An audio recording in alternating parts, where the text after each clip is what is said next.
Што вядома пра таемнае каханне любіміцы Лукашэнкі? Які дакумент пра пенсіянераў здабылі журналісты, а таксама як беларускія ўлады помсцяць памочніку Сяргея Ціханаўскага? Вітаем, сябры! Гэта наша Ніва, і зараз мы ўсё вам раскажам. Літва вырашыла не чакаць да снежня і адкрывае межы з Беларусю ўжо ў чацвер 20 лістапада. Але з папярэджаннем, што калі будуць нейкія праблемы, то ўсё хуценька закрыюць ізноў. Цікава, што такую, здавалася б, гарачую тэму Лукашенка ніяк не пракаментаваў, бо сёння серада, гэта азначае, што ён па нейкіх загадкавых прычынах зноў не працуе. Прычым на гэты раз Наталля Эйсмант нават не імітуе дзейнасць свайго начальніка, і ад яе няма ніякіх паведамленняў пра загадкавыя справаздачы чыноўнікаў ці таемныя сустрэчы Лукашэнкі з міністрамі. Праблемы з'явіліся ў памочніка Сяргея Ціханаўскага. Ад яго патрабуюць 6 мільёнаў даляраў. Гаворка ідзе пра блогера Сергея Беспалова, які цяпер выконвае ролю прэс-сакратара Сяргея Ціханаўскага. І беларуская дзяржава, падобна, не пакінула такую дзейнасць без увагі, бо для Беспалова падрыхтавалі вялікі непрыемны сюрпрыз. Суд Мінскага раёна даслаў на адрас рэгістрацыі Беспалова пастанову з патрабаваннем сплаціць 21 мільён 158 тысяч 168 рублёў і 55 копеек паводле рашэння па грамадзянскай справе супраць яго. З дасланага дакумента вынікае, што грамадзянскі пазоў быў высунуты намеснікам генеральнага пракурора Беларусі, цытата, у інтарэсах дзяржавы ў асобе Міністэрства фінансаў Рэспублікі Беларусь дзеля кампенсацыі матэрыяльнай шкоды, нанесенай злачынствам. Беспалаў даўно знаходзіцца за мяжой і кажа, што нічога не ведаў пра судовы працэс і нейкую заведзеную супраць яго справу. Але ж блогер заявіў, што ў любым выпадку нічога плаціць не плануе. Нагадаем, што сёлета Беспалова ўжо завочна асудзілі ў Беларусі. Яго прызналі вінаватым па цэлым шэрагу крымінальных артыкулаў, сярод якіх паклёп на Лукашэнку, арганізацыя беспарадкаў, а таксама змова з мэтай захопу ўлады, і прысудзілі яму ажно 18 гадоў калоніі. Страшная ноч. Пасля расійскага удару па Тэрнополі ракеты трапілі ў жылыя шматпавярховікі. У выніку будынкі часткова абрынуліся. Вядома, што загінулі найменш 25 мірных жыхароў, сярод якіх 3 дзяцей. Яшчэ 73 чалавекі, сярод якіх 15 дзяцей былі параненыя. У найбліжэйшыя дні з 19 па 21 лістапада ў горадзе абвешчаная жалоба. Журналісты партала «Зеркала» здабылі закрытую справаздачу Міністэрства працы, у якой гаворыцца пра тое, колькі беларускіх пенсіянераў працягваюць працаваць і ў якіх сферах найбольш такіх работнікаў. Агулам на пачатак гэтага года ў Беларусі налічвалася 2 мільёны 200 тысяч грамадзян пенсійнага ўзросту. Па даных чыноўнікаў, амаль 450 тысяч з іх працягваюць працаваць. Больш за ўсё пенсіянераў у сферы адукацыі. У ёй працуюць больш за 60 тысяч чалавек. Без малога 40 тысяч гэта работнікі службаў, якія ажыццяўляюць ахову грамадзян і ўласнасці, прасцей кажучы, ахоўнікі і вартаўнікі. Амаль 24 тысячы пенсіянераў ажыццяўляюць індывідуальны догляд. У гэтую катэгорыю ўваходзяць памочнікі выхавальнікаў у дзіцячых садках, памочнікі па догляду і сядзелкі. Агулам жа ў медыцыне вельмі шмат пажылых работнікаў, прычым большасць з іх гэта медсёстры, фельчары, акушэркі і лабаранты. Такіх ажно 21 тысяча чалавек. Падобна, што колькасць пенсіянераў работнікаў будзе толькі расці, бо да гэтага заклікае асабіста Лукашенка, які прыкрывае маштабную кадравую праблему прыгожымі словамі пра вопыт і пераемнасць пакаленняў. Праўда, нават вяртаючы пенсіянераў на працу, закрыць усе дзіркі не атрымліваецца. Напрыклад, у Мінску па-ранейшаму захоўваецца вялікі дэфіцыт на рынку працы, дзе ў першую чаргу патрабуюцца кадры для прамысловасці, будаўніцтва, гандлю, а таксама медыцыны і перавозак. Агулам на пачатак лістапада ў беларускай сталіцы шукалі больш за 40 тысяч работнікаў. Вядомая фаварытка Лукашэнкі таемна выйшла замуж. Гаворка пра былую сцюардэсу Белавія Марыну Васілеўскую, якую Лукашенка спачатку адправіў касмічнай турысткай на арбіту, а пасля асабіста выдаў ёй медаль Героя Беларусі. Па вяртанні з Васілеўскай пачалі рабіць нешта сярэдняе паміж прапагандыстам і жывым сімвалам дасягненняў Лукашэнкі, але ж апошнім часам пра яе амаль нічога не было чуваць. І вось сенсацыя. Аказалася, што Васілеўская ціхенька выйшла замуж за сапраўднага касманаўта. касманаўта, беларуса Олега Навіцкага. Прычым пра гэты факт нечакана расказалі ў музеі касманаўтыкі імя Пятра Клімука, які знаходзіцца ў аграгарадку Тамашоўка Брэсцкага района. Проста падчас экскурсіі дырэктар мясцовай школы расказаў усім прысутным пра шлюб Навіцкага і Васілеўскай. Самі ж яны ніяк гэта не каментавалі, але ж цягам гэтага года шмат якія мерапрыемствы яны наведвалі менавіта ўдваіх. Журналісты «Зеркала» змаглі дазваніцца да касманаўта Навіцкага, але ж той не пацвердзіў і не абверг гэтую інфармацыю. Вядома, што Навіцкі і Васілеўская пазнаёміліся ў ліпені 23-го года, калі пачалі рыхтавацца да палёту на міжнародную касмічную станцыю. У сакавіку 24-го года яны разам адправіліся туды, ну а скончылася ўсё, як бачым, шлюбам. Олегу Навіцкаму 54 гады, і пару гадоў таму ён развёўся са сваёй папярэдняй жонкай Юліяй, касмічнай турыстцы Марыне Васілеўскай 35 гадоў. Дарэчы, Навіцкі, як і яго новая жонка, таксама вядомы прыхільнік Лукашэнкі. Яны не раз сустракаліся, а ў 22-м годзе Лукашенка асабіста вучыў касманаўта гатаваць антыковидный салат. Мы делаем яйцо отдельно в тарелку, можно добавлять любое с Ну, по вкусу же, да? Да, по вкусу, потому что яйцо, кто-то любит с яйцом, кто-то нет.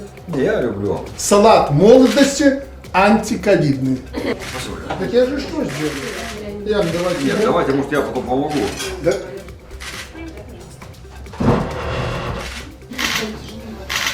Ну, всех не помню. Спасибо. Жыхар Брэста перастаў быць шматдзетным бацькам пасля сваркі са сваёй былой жонкай. Пара, якая мела 4 дзяцей, развялася, і ў нейкі момант у былых сужэнцаў пачаўся канфлікт праз аліменты. На эмоцыях жанчына заявіла былому мужу, што дзеці ўвогуле не ад яго, а той узяў і праверыў гэта, правёўшы генетычную экспертызу. Дык вось аказалася, што былая жонка не схлусіла, і мужчына сапраўды не з'яўляецца бацькам ніводнага з 4 дзяцей. Праўда, такая шчырасць у выніку пакінула жанчыну без аліментаў. Паляванне на байцоў палка Каліноўскага працягваецца. Цяпер аднаго асудзілі на гіганцкі тэрмін, а іншых працягваюць шукаць. У Мінску вынеслі прысуд былому каліноўцу Максіму Ралько, які невядома як і калі апынуўся ў Беларусі. Вядома толькі, што Ралько, чый пазыўны быў сцяганосец, прыйшоў у полк Каліноўскага ў 22-м годзе і на баявыя заданні не выязджаў. Хлопец служыў у тыле, стаяў на браме базы і ахоўваў склады. У пачатку 24-го года Ралько звольніўся з палка і перабраўся ў Варшаву. Там ён атрымаў статус дадатковай абароны і спрабаваў трапіць у IT, але нейкі час быў ахоўнікам у краме Бядронка. Затым жа пачалося нешта мутнае. Праз пару месяцаў пасля вяртання з Украіны ў Польшчу Максім пасварыўся з сябрамі і знік. Прычым аднаго з прыяцеляў ён абвінаваціў у шпіянажы. Пазней Ралько выйшаў на сувязь і расказаў, што знаходзіцца ў Германіі, дзе хоча падацца на бежанства, але ж праз нейкі час Максім паведаміў, што збег з нямецкага лагера для уцікачоў і пакінуў там усе дакументы, уключаючы беларускі пашпарт. Але ж пазней Максім чамусьці вырашыў вярнуцца ў Беларусь. Прычыны і абставіны яго рашэння мы не ведаем, але ў выніку хлопца затрымалі ў пункце пропуску Брэст. Пазней Ралько паказвалі ў прапагандысцкіх сюжэтах, а цяпер вось судзілі і далі яму 10 гадоў калоніі. Тым часам спецслужбы Лукашэнкі шукаюць іншых людзей, звязаных з палком Кастуся Каліноўскага. Невядомыя людзі просяць кантакты беларускіх добраахвотнікаў, якія ваююць за Украіну. І цяпер у некаторых чатах з'яўляюцца паведамленні нібыта ад журналістаў брытанскага выдання.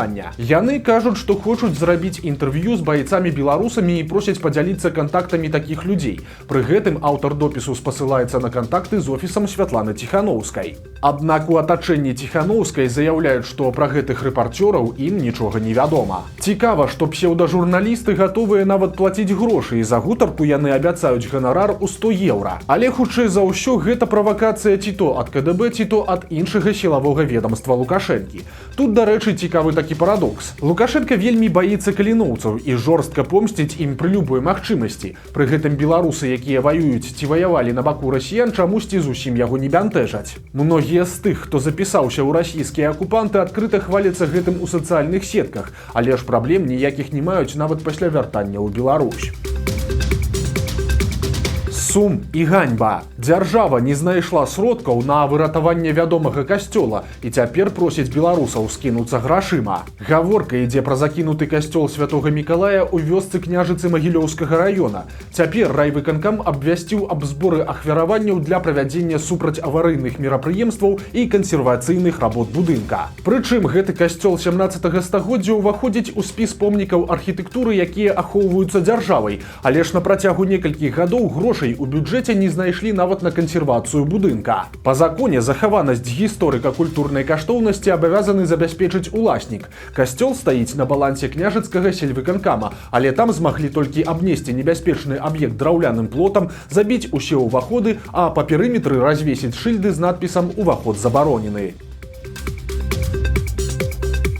Адразу некалькі пажылых беларусаў сталі нечаканымі героямі крымінальнай хронікі. Так, адзін помслівы пенсіянер нарабіў бяды на Магілёўшчыне. У вёсцы пад горкамі дачнік пачуў крыкі свайго пажылога суседа: «Бяжы хутчэй сюды, твая машына гарыць». Аўто неяк патушылі, але калі пачалося разбіральніцтва, то аказалася, што аўтамабіль падпаліў усё той жа сусед.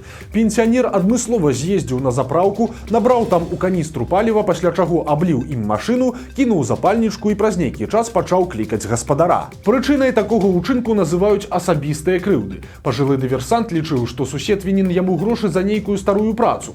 Цяпер пенсіянер чакае суда пад вартай. Яму свеціць да 5 гадоў хіміі альбо ад 3 і да 10 гадоў калоніі. Другі ж пенсіянер заняўся дзіўным дробным бізнесам. 78-гадовы жыхар Магілёва прыйшоў у мясцовы супермаркет, узяў з паліцы 18 упаковак кавы і, не заплаціўшы, выйшаў міма касы. Затым ён пачаў тую каву прадаваць, прычым са сваім таварам ён стаў проста на вуліцы непадалёк ад крамы, якую абакраў.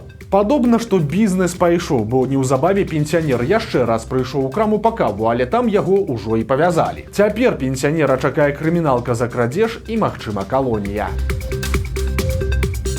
Нашэсце пацукоў адбываецца ў Віцебску. Жыхары аднаго з дамоў на вуліцы Чкалава б'юць трывогу і кажуць, што пасля пачатку капітальнага рамонту грызуны залазяць у кватэры праз унітазы, трапляюць у вокны і на балконы, а таксама бегаюць па правадах у пад'ездах. І цяпер многія нават баяцца выходзіць на балкон. У смеццеправодзе, па словах адной жанчыны, піск стаіць такі, што нібыта іх там тысячы. Па словах жыхароў, рабочыя, адкрыўшы падвал, таксама сутыкнуліся з сотнямі пацукоў і тараканаў і прызнаюць, што працаваць там просто немагчыма. Жыльцы абураюцца, што камунальныя службы не вырашаюць праблему, а скаргі вынікаў проста не даюць. У доме гнілы смеццеправод на першых паверхах, а таксама аварыйны пад'езд. І людзі не разумеюць, чаму пры капрэмонце робяць толькі фасад, а не ліквідуюць больш важныя праблемы. Гэтая сітуацыя ўжо выклікала вялікі розгалас у сацыяльных сетках, але ж улады, здаецца, пакуль ніяк на гэта не адрэагавалі. Надзвычайнае здарэнне ў цэнтры Мінска. Там работнікі метрастроя моцна пашкодзілі сетку вадаправода, і ў выніку некалькі дамоў цалкам засталіся без вады, а некалькі вуліц затапіла так, што даішнікі былі вымушаныя цалкам спыняць рух аўтатранспарту. Рамонтнікі ж абяцаюць тэрмінова ўсё выправіць і зрабіць, як было раней.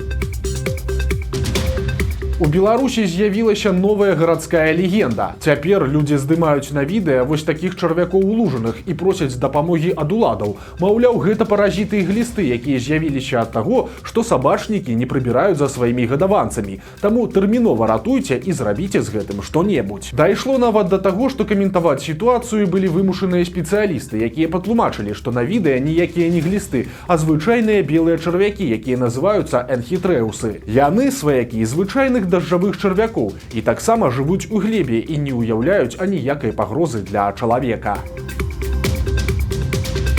Вось такія навіны серады. Подписывайтеся на канал, ставьте лайки альбо дизлайки и выказывайте заўвагі ў каментарах. І, канешне, чытайце нашу Ніву, глядзіце нашу Ніву і любіце Беларусь. До сустрэчы заўтра.